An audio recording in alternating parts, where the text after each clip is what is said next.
हरे कृष्णा। तो मित्रों, आकाश में काल सर्प दोष का निर्माण 23 फरवरी से हो चुका है और मंगल नवमांश में जाकर वृश्चिक राशि में पहुंचने वाले हैं, जहां चंद्रमा भी पहुंचने वाले हैं। आज 27 फरवरी है। 27 फरवरी से वृश्चिक राशि में मंगल पहुंचेंगे, चंद्रमा भी नवमांश में पहुंचेंगे, जो मैं नवमांश की बात कर रहा हूं यहाँ पर। और कुछ न कुछ बड़ा होने वाला है। काल सर्प दोष जब होता है तब युद्ध की आहट होने की संभावना होती है, अगर बाकी ग्रह इस युद्ध को सपोर्ट करें। इस समय कुंभ राशि में मंगल, राहु, सूर्य, शुक्र, बुध वक्री होने वक्री बुध वक्री है इसमें। और ये सारे पांच ग्रह मिलकर एक पंचग्रही योग का निर्माण कर रहे हैं, जो किसी आपदा की आशंका देते हैं। और संभावना है कि युद्ध प्रारंभ होंगे।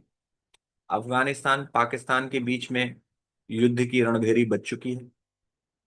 यहां भारत भी युद्धाभ्यास कर रहा है। उधर ईरान और अमेरिका के बीच में भी जंग की तैयारियां लगती हुई नजर आ रही हैं। इसके साथ साथ रशिया और यूक्रेन का युद्ध तो चल ही रहा है। अब मंगल के वृश्चिक राशि यानी आज रात 8:24 के आसपास पहुंचते ही कुछ ना कुछ बड़ा होने की संभावना है। कोई अटैक, आक्रमण, युद्ध का ऐलान, युद्ध की रणभेरी बजने की पूरी संभावना है। तो यह काफी समय से तैयारियां तो दिख ही रही थी, लेकिन आज का दिन महत्वपूर्ण होगा। इसके साथ साथ आने वाले समय में यानी 3 मार्च को ग्रहण पड़ेगा, जब यह जो ग्रहण है, यह ग्रहण बहुत ही घातक सिद्ध होगा, क्योंकि इसमें चंद्रमा केतु के साथ बैठे होंगे। बाकी मंगल, राहु, सूर्य, शुक्र और बुध ये सभी दूसरी तरफ बैठे हैं। तो सारे ग्रहों का जमावड़ा सिंह राशि और कुंभ राशि के बीच में हो गया है। सिंह राशि सत्ता की राशि होती है, राजा की राशि होती है। सिंह राशि पर इतने ग्रहों की दृष्टि और प्रभाव के कारण किसी देश की सत्ता पलटने की उम्मीद है। तो ये देश कौन सा होगा? क्या ये देश ईरान होगा या ये देश पाकिस्तान होगा? यह हमें देखना होगा। जिस प्रकार की तैयारियां दिखाई दे रही हैं, उससे तो लग रहा है कि ईरान के ऊपर आक्रमण की पूरी पूरी संभावना है। ये ग्रहण जो कि पूर्णिमा के दिन पड़ रहा है, और पूर्णिमा के दिन चंद्र ग्रहण होता है। तो चंद्र ग्रहण सभी को बहुत प्रभावित करने वाला है। इस दिन होली भी है। तो आप सभी लोगों से निवेदन है कि आप भी इस त्योहार को मनाते समय पूरी सावधानी बरतें, क्योंकि इस विशेष रूप से जो सिंह राशि के लोग हैं, उन्होंने अभी से ही महसूस करना प्रारंभ कर दिया होगा कि उनका स्वास्थ्य कुछ गड़बड़ा रहा है। कुछ मानसिक परेशानी भी उत्पन्न हो रही है। कर्क राशि वालों के लिए भी यह समय उतना अच्छा नहीं है। आप भी अपने धन का ख्याल रखिए, का ख्याल रखिए, अपने गले का ख्याल रखिए। गला एवं नाक संबंधी बीमारियां यहाँ पनप सकती हैं। इसके बाद जो मिथुन राशि के लोग हैं, जिनके लिए ये थर्ड हाउस में होने वाला है, आप यात्रा में बड़ी सावधानी बरतिए। किसी भी वाहन को तेजी से न चलाइए। जो वृष राशि के लोग हैं, जिनके फोर्थ हाउस में यह ग्रहण पड़ने वाला है, उनसे निवेदन है कि आप अपने माता का, अपनी प्रॉपर्टी का, अपने व्हीकल का साथ साथ अपने अंतर्मन का बहुत ख्याल रखिए, क्योंकि संभावना है इनमें से किसी एक को या एक से अधिक कारकों को चोट पहुंच सकती है। परेशानियां, आपकी जॉब में भी परेशानियां उत्पन्न हो सकती हैं, तबादला हो सकता है। मिथुन राशि वालों के लिए भी तबादले की आशंका दिख रही है। और मेष राशि की जब हम बात करें, तो आपको अपने बच्चों को लेकर बड़ा सतर्क रहना पड़ेगा। बच्चों का ध्यान रखना पड़ेगा, बच्चों को बिना देखभाल के, सुरक्षा के इधर उधर ना भेजें। आपके प्रेम संबंधों में दरार पड़ने की या बहुत बड़ी सेपरेशन की उम्मीद दिख रही है, तो उस फ्रंट में सावधान रहिए। आप ज्यादा से ज्यादा ध्यान लगाइए, मंत्र जाप का अभ्यास कीजिए इस ग्रहण के समय। जो मीन राशि के लोग हैं, उनके लिए भी समय बहुत ही खतरनाक है, क्योंकि आपके छठे स्थान पर इन ये सभी ग्रहों की दृष्टि है, और 12वें स्थान पर इतने ग्रहों का जमावड़ा है। तो 5 ग्रह आपके 12वें स्थान में बैठे हैं, जबकि छठा स्थान चंद्रमा और केतु के साथ भरा हुआ है। तो आपके जीवन में किसी प्रकार के रोग, ऋण, शत्रु की संभावना दिखाई दे रही है। हॉस्पिटलाइजेशन की संभावना दिखाई दे रही है। किसी बड़ी यात्रा को मत कीजिए। विदेश जाने का प्लान है तो अभी थोड़े दिन के लिए स्थगित कर दीजिए। अपने स्वास्थ्य का ध्यान रखिए। जबरदस्ती किसी से लड़ाई मोल मत लीजिए। आप भी कोशिश कीजिए ज्यादा से ज्यादा दान करने की। अगर यात्रा में जाना भी चाहते हैं, तो आप तीर्थ यात्राओं पर जाइए, वह आपके लिए ज्यादा सुरक्षित रहेगा। इसके बाद कुंभ राशि, जहां पर ये 5 ग्रह बैठे हुए हैं, कुंभ राशि के जातकों को बहुत ही सतर्क रहने की आवश्यकता है, क्योंकि आपके सिर पर ये 5 ग्रह इस समय बैठे हुए हैं। इसलिए आपको अपने शरीर की रक्षा करना बहुत जरूरी है। गाड़ी चलाते समय किसी भी प्रकार के ऑल्टरकेशन से, लड़ाई झगड़े से आपको बचना है। हो सकता है स्वास्थ्य गड़बड़ हो, तो स्वास्थ्य का ध्यान रखना है। इस समय आवश्यकता है कि स्वयं पर ध्यान लगाइए और थोड़ी देर मेडिटेशन कीजिए, हरे कृष्ण महामंत्र का जप कीजिए। ये समय आपके लिए थोड़ा सा मुश्किल है, क्योंकि आपके जीवन के सभी एस्पेक्ट्स में कुछ ना कुछ प्रॉब्लम हो सकती है, क्योंकि बहुत सारे ग्रह हैं, बहुत सारे अलग अलग फेजेस बन सकते हैं आपको परेशान करने वाले।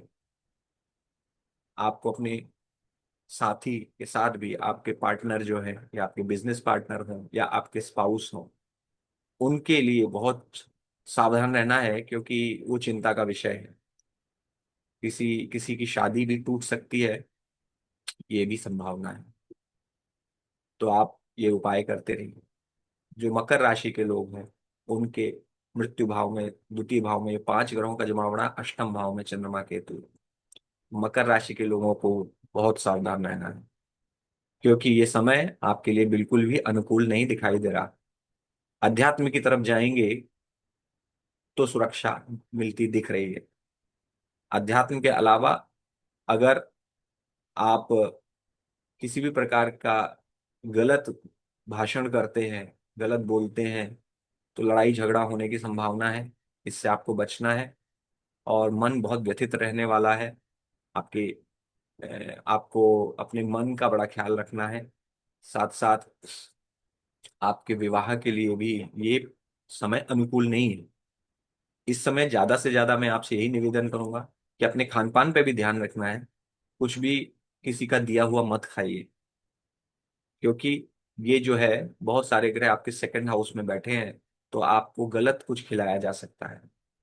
और या आप गलती से खा सकते हैं, फूड पॉइजनिंग हो सकती है। और अधिक से अधिक मेडिटेशन कीजिए आज। अध्यात्म की पुस्तक पढ़िए, गीता पढ़िए, भागवत पढ़िए, इन सभी पर ध्यान दीजिए। जो धनु राशि के लोग हैं, उनके तृतीय स्थान में यह बन रहा है। और तृतीय स्थान अगेन यात्रा से संबंधित है। तो यात्रा आपको बिल्कुल नहीं करनी चाहिए इस समय। ज्यादा से ज्यादा कोशिश कीजिए कि आप जो कथा कीर्तन इन सब में आप पार्टिसिपेट कीजिए। और कोशिश कीजिए कि आप किसी से लड़ाई झगड़े में ना पड़े, किसी से बातचीत में गलत ना बोलें। कम्युनिकेशन का बड़ा ध्यान रखना है। आपकी सिबलिंग्स को प्रॉब्लम आ सकती है, आपके पड़ोसियों से आपको संबंधित कुछ समस्या आपके जीवन में आ सकती है। जो वृश्चिक राशि के लोग हैं उनके लिए भी ये समय बहुत अनुकूल नहीं। मन बहुत व्यथित रहेगा। आपको अपने करियर में भी बड़ा उतार चढ़ाव नजर आ सकता है। आपको हो सकता है ट्रांसफर का सामना करना पड़े या कुछ बदनामी का सामना करना पड़े। आपको अपनी माता एवं प्रॉपर्टी का बहुत ख्याल रखना है, क्योंकि उसमें भी कुछ ना कुछ समस्या आती दिख रही है। क्योंकि ये ग्रहण का समय है तो सभी राशियों को वैसे सावधान रहना है। ग्रहण को यूटिलाइज करना है अधिक से अधिक नाम जप करके।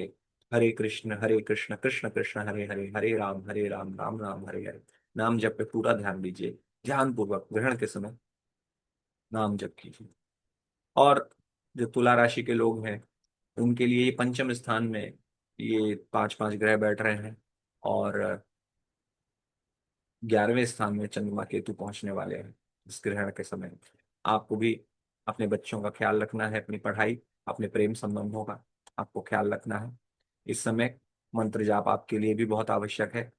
और ये संभव है कि आपके पेट में भी कुछ समस्या हो, तो आप खान पान में ध्यान रखें, कुछ भी मत खाइए। मैं सभी से निवेदन करना चाहता हूँ कि ग्रहण के समय उपवास रखिए। और उपवास सभी राशियों के लिए यह उपयोगी है, क्योंकि उपवास आपको सुरक्षा प्रदान करता है।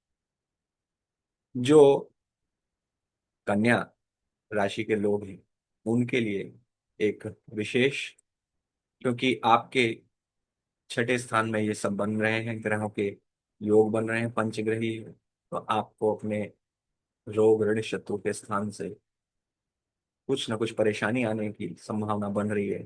आप ध्यान रखिए कि लड़ाई झगड़ा में ना पड़े, किसी के साथ ऑल्टरकेशन ना हो। और यात्रा वगैरह से बचना है। अभी आपको सेवा करनी है।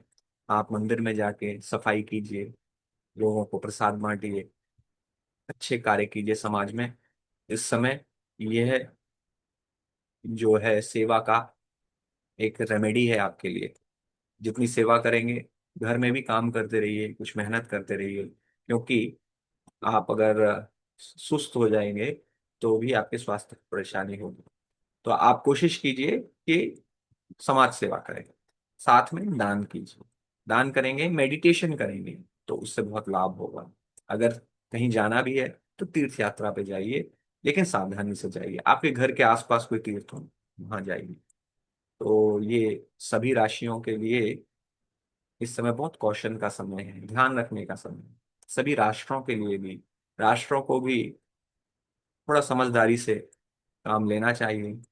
और क्योंकि ग्रहों की ऐसी युतियां बन रही हैं और ऐसे योग बन रहे हैं, तो संभावना लग रही है कि कहीं ना कहीं युद्ध हो जाएगी, कहीं ना कहीं सत्ता पलट दी जाएगी।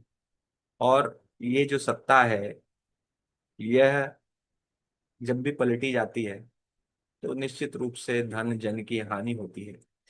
तो सभी देश अगर थोड़ा सहयोग करें, सभी राष्ट्राध्यक्ष अगर थोड़ा आपसी तालमेल रखें, तो इस प्रकार की नौबत नहीं आएगी।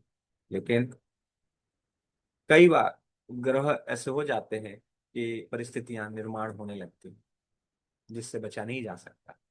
तो मैं सभी से निवेदन ये करना चाहता हूं कि आप सभी ग्रहण के दिन नाम जप कीजिए।